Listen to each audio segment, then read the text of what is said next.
À ce jour, l'Afrique croise les doigts pour ce qui est de ses enfants encore bloqués en Ukraine. Pour l'essentiel, ce sont des étudiants, du moins pour ceux qui sont dans les registres. Car certains, en situation irrégulière, auraient choisi de prendre leur destin en main de peur d'être rapatriés une fois entre les mains de leurs autorités diplomatiques respectives. Celles-ci ont pour ainsi dire leur cellule de crise parce qu'elles font le point régulièrement à Varsovie. Pour l'heure, 18 étudiants africains sont toujours pris au piège dans le cercle de feu russo-ukrainien.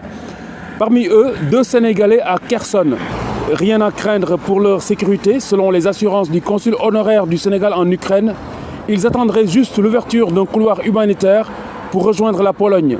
Le Nigeria, qui avait la plus forte colonie estudiantine en Ukraine, ne compte plus que 1800 ressortissants à Varsovie. 1800 des 5000 environ évacués du théâtre des opérations. 4 rotations ont déjà été effectuées entre Varsovie et Abuja. Un autre vol est prévu vendredi.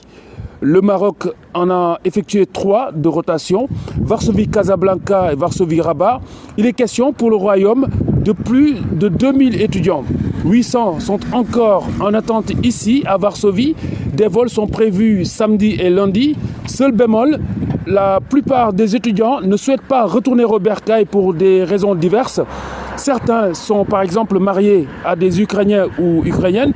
Donc, ces vols sont incertains car ces derniers traîneraient des pieds pour s'inscrire sur les listes ouvertes par leurs ambassadeurs ou leurs ambassades respectives. Envoyé spécial d'immédiat à Varsovie, Khalifa Diakhaté pour iRadio.